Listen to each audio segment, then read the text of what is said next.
Trump and his administration of cronies continues to march us headlong into the destruction of democracy in the United States and implement himself as the king of all of us. In yesterday's video clip, I drew your attention to a story buried on the inside pages of the Philadelphia Inquirer that had to do with Trump getting rid of any voices of opposition for our national historic sites, which clears the way for him to make unilateral decisions to put pipelines on sacred lands, put oil rigging equipment in the Badlands, basically turn Betsy Ross's house here in Philadelphia into a bed and breakfast if you wanted to. We're going to continue to see that today in another story I found buried inside the Philadelphia Inquirer. Today's story is buried inside the paper on page A3. Asylum seekers could now be directly deported. A rule change by the Trump administration could send more than 400,000 asylum cases to deportation. Let's take a deeper look into this report. Trump administration launched a plan Tuesday to channel hundreds of thousands of asylum seekers directly into deportation proceedings. A change that some attorneys said could lead to people being removed from the United States without a hearing. Sort of like how they're deporting all those folks that they're calling illegal immigrants right now, right? Is he going to start shipping U.S. citizens and everybody else to these CCOT facilities? It sounds like that's what he's trying to do. Trump officials introduced a rule designed to reduce the 1.4 million asylum cases pending in U.S. Citizenship and Immigration Services, the Department of Homeland Security agency that processes immigration applications, by nearly a third. The rule took effect immediately, before the public could weigh in. This asshat sure does a lot to make sure that none of us have any attempt to comment or make suggestions on the changes that he's just sweeping into place. All of this is designed just to make him a king. In the past, asylum seekers who entered the U.S. legally or were never charged with an immigration violation had the opportunity to apply for refuge at an office before a trained asylum officer. The officer could refer them to immigration court for removal proceedings if they were rejected, or allow them to continue proceedings and potentially get on a path to obtaining U.S. citizenship. Under the new rule, officials say as many as 444,724 cases could be transferred directly to one of the Justice Department's immigration judges. Trump officials have empowered judges to dismiss certain cases without a hearing.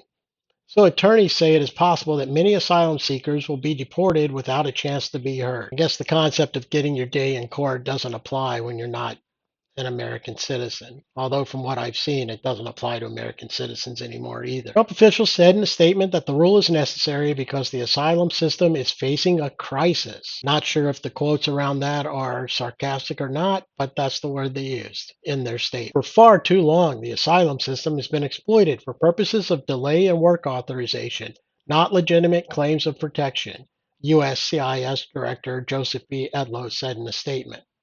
America's asylum system exists to protect individuals who genuinely fear persecution, and this rule will help ensure that resources are directed to the timely adjudication of those claims instead of to those seeking to use the system as a loophole. I'd be willing to bet that Director Joseph B. Edlow's grandparents were those asshats who told Jews on their way over from Europe during the rise of Hitler's power that they couldn't come into the country. I bet you his family was the one who said that Japanese immigrants had to be shoved in concentration camps in World War II. All of these guys from the Heritage Foundation has their hands dirty with this shit. They talk about freedom, but it's only freedom for them, not for anyone else. Let's go on. The measure is the latest means through which the Trump administration has sought to transform the asylum system. President Donald Trump, in one of his first acts in office, barred asylum seekers' entry into the United States by declaring an invasion at the U.S.-Mexico border. I was promised taco trucks on every corner. Still haven't seen those, so this invasion's been a flop. Then it goes on to say Trump officials are preparing to terminate work permits for Haitians and Syrians in the coming days after the Supreme Court enabled officials to allow their temporary protected status to expire. If those immigrants also applied for asylum and their cases are referred to the courts, lawyers say the threat of deportation could be imminent. It's all part of a plan to take legal people and make them illegal, said Ira Kurzban, one of the attorneys who represented Haitians in the case that went to the Supreme Court.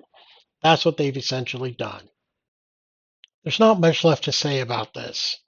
It's obvious that Trump is doing everything he can to make it so that it's only his dictates that are followed when he is the president. If you remember from yesterday, he got rid of everyone that was on the National Historic Site group so that they are all lackeys for him and they will do exactly what he says. And today we saw a story that they slid on one of the back pages in the paper saying that he's trying to do the same thing with immigration and asylum, especially asylum cases, where you could literally come to the country, seek asylum, never get seen by a judge, never have your story told to a judge, and automatically deported. So the next time these Republican assets start dry humping the American flag and saying and quoting the Statue of Liberty and saying, "Give me your tired, your poor, your huddled masses yearning to breathe free," remember, these people don't believe that at all. What they believe is closer to this. Give me your hungry, you're tired, you're poor, I'll piss on 'em. That's what the statue of bigotry says. Your poor huddled masses, let's club 'em to death and get it over with and just dump 'em on the boulevard. They want to dump us all on the dirty boulevard. Talk to you guys later.